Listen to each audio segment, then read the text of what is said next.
ازيكم يا بنات؟ عاملين ايه؟ يا رب تكونوا كويسين. النهارده جايه لكم بفيديو جديد. لو لسه مشتركتيش في القناه اشتركي وفعلي الجرس عشان يوصلك اشعار اول ما انزل فيديو جديد. ولو الفيديو ده عجبك ما تنسيش تحطي لي لايك، لان اللايك ده هو اللي بيخلي الفيديوز توصل للناس تانية وناس اكتر يشوفوا الفيديوهات يعني. وكمان بيشجعني ان انا اعمل لكم فيديوهات اكتر. فلو الفيديو عجبك ما تنسيش اللايك اهم حاجه.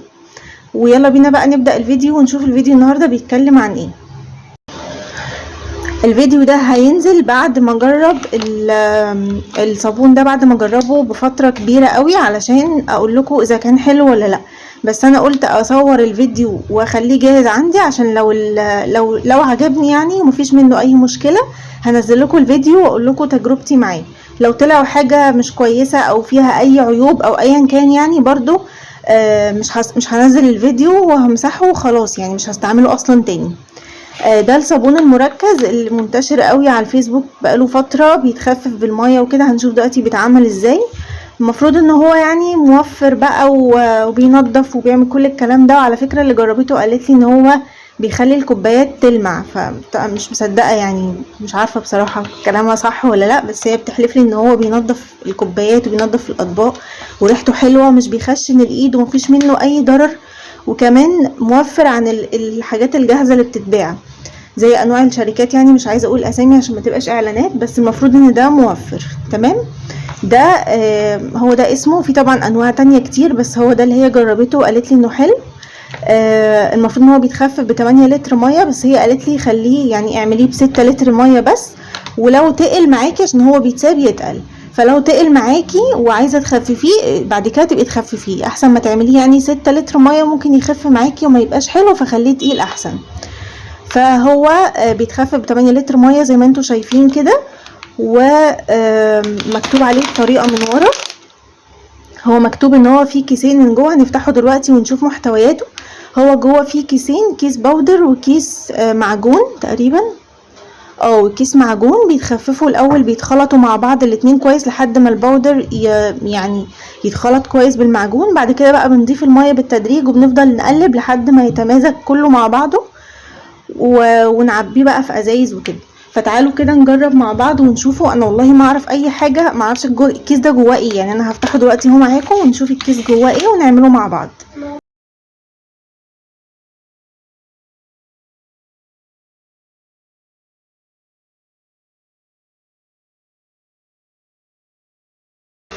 بصوا يا جماعه، عشان انا سالتها قالت لي المفروض ان انا احط الميه الاول، بعدين ادوب فيها الباودر، بعد كده احط المعجون اللي هو السائل ده يعني، واقلبهم واخلطهم في بعض تمام. فانت لما تيجي تعمليه حطي الاول الميه كلها، بعد كده دوبي فيها الباودر ده، بعد كده حطي المعجون تمام. فانا هحط الميه. بصوا شايفين الازازه دي بتبقى لتر ونص، اهي مكتوب عليها لتر ونص تمام. انا عايزه 6 لتر ميه، فهحط من دي 4 مرات، فاهمين يعني؟ هحط 4 مرات 4 ازايز يعني، فاهمين قصدي؟ دي كده تاني ازازه، دي كده رابع ازازه. احنا كده حطينا 6 لتر ميه. عايزه اقول لكم ان انا بقالي شويه بقلب. بصوا بدا يعمل رغاوي، وحاسه ان هو بدا يتقل شويه. ممكن يكون مش باين عندكم ان هو تقل، بس هو بدا يتقل معايا. بس زي ما اتفقنا يا بنات، عايزه اقول لكم ان انا اتلخبطت بس في الخطوات، لكن عادي هي يعني. بس الاصح ان انت تحطي الاول ال6 لتر ميه في البلاستيكه، وبعد كده تحطي عليها الباودر وتدوبيه خالص لحد ما الباودر يدوب تماما. بعد كده يعني تضيفي المعجون وتقلبي علشان المعجون ده اللي بيتقله. هو صح في الحالتين يعني، مش هيحصل حاجه، بس انت امشي على الخطوات الصح يعني احسن. بس هما في الحالتين تمام يعني. كده كده بدأ يتقل معايا يعني. هقلبه شويه كده وارجع لكم تاني. بصوا يا بنات، عشان ما تفكروش ان الخطوات اللي انا عملتها غلط مثلا او بقول لكم تعملوا الخطوات الصح وانا عملت خطوات تانية. هو كل حاجه امتزجت مع بعض عادي يعني، حتى لو انتوا هتمشوا الخطوات اللي انا عملتها في الفيديو فهو كل حاجه يعني. انا حطيت ايدي تحت، فالباودر والمعجون وكل حاجه امتزجت مع بعض عادي، مفيش اي مشكله. فلو عايزين تعملوا الخطوات اللي انا عملتها تمام. عايزين تعملوا الخطوات التانية اللي هو تحطوا الميه الاول، بعدين تدوبوا فيها الباودر، بعدين تدوبوا فيها المعجون، كده كده في الحالتين تمام يعني. هنفضل بس نقلب كده شويه لحد ما نحس ان هو تقل خالص. وعلى فكره انت بتعمليه وبتسيبيه، يعني بتسيبيه شويه بيتقل تاني، فعشان كده بقولك ابداي الاول ب6 لتر ميه بس، عشان لما يتقل وتحبي تخففيه عادي. بصوا يا بنات، انا فضلت اقلب. بصوا عمل رغوه قد ايه اصلا. وانا بغسل المضرب اللي كنت بقلب بيه كان يعني مش عارفه اوصف لكم، بس كان بيزحلق كده من كتر ما هو الصابون فعلا حاسه بينضف وبيرغي قوي. تمام. انا بقى دلوقتي هسيبه كده شويه، يعني هسيبه ساعه مثلا ولا ساعتين عشان يتقل شويه، وبعد كده هعبيه في الازايز. يعني مش هعبيه في الازايز دلوقتي عشان هو اشوف بس قوامه هيبقى عامل ازاي وكده، فهسيبه كده ساعه او ساعتين وهرجع اكمل لكم الفيديو تاني وانا بعبيه في الازايز عشان اوريكم قوامه تقل ازاي. بصوا انا قلت بس اوريكم القوام بتاعه دلوقتي عشان لما اجي اعبيه في الازايز تبقوا شايفين القوام. بصوا هو كده لسه خفيف شويه، يعني هو مش ميه بس خفيف برضو شويه. تمام. احفظوا بقى الشكل ده عشان لما نيجي نعبيه في الازايز تشوفوا ان القوام بتاعه تقل. بصوا الرغوه اصلا، يعني انا متوقعتش بصراحه. بصوا شايفين. هسيبه بقى زي ما قلت لكم، ولما اجي احطه في الازايز هصور لكم عشان تشوفوا شكله. انا حطيت بس الطبق ده عشان لما حاجه تقع جواه، يعني ما تقعش بره. عايزه اقول لكم ان انا لما بوقف الفيديو بروح اغسل ايدي عشان اعمل اي حاجه تانية، بغسل ايدي بصعوبه بجد من كتر ما هو بيرغي كده وبيطلع من الايد بصعوبه بجد. يعني انا ما توقعتش ان هو يطلع حلو كده بصراحه. هو بس هسيبه كمان، يعني هسيبه يتقل شويه، وانا لو عوزت بعد كده اخففه هبقى اخففه. بس شايفين القوام بتاعه تقيل ازاي، وريحته حلوه قوي، وما توقعتش بصراحه ان هو يطلع حلو كده. هكمل الازازه وارجع لكم.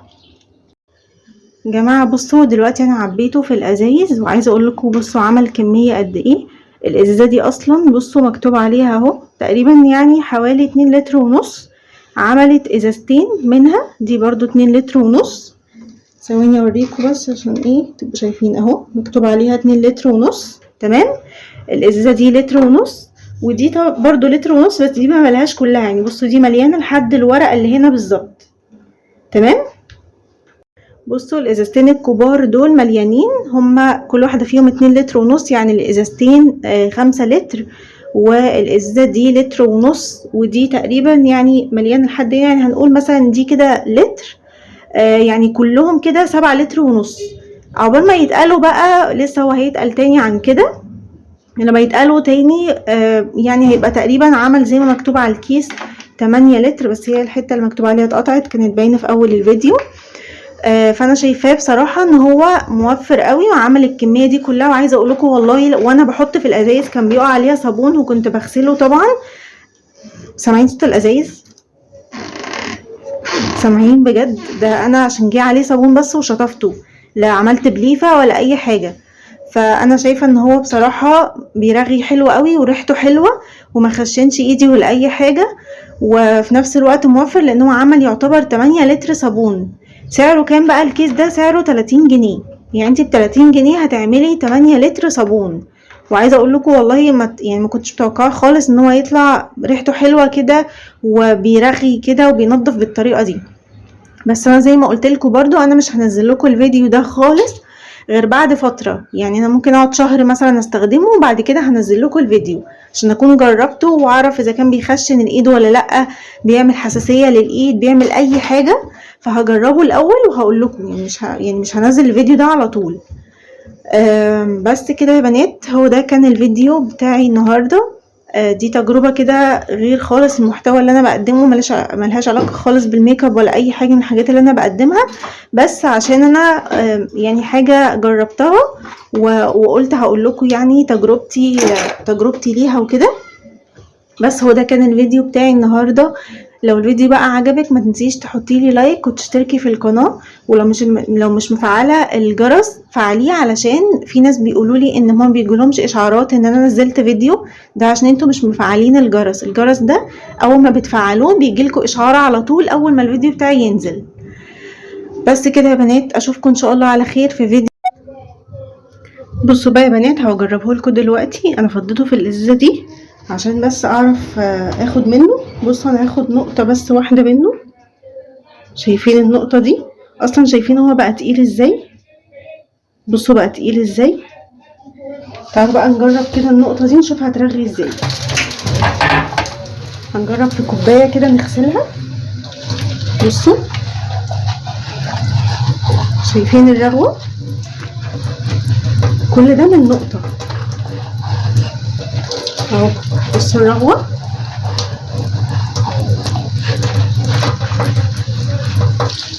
نشطف كده الكوبايه.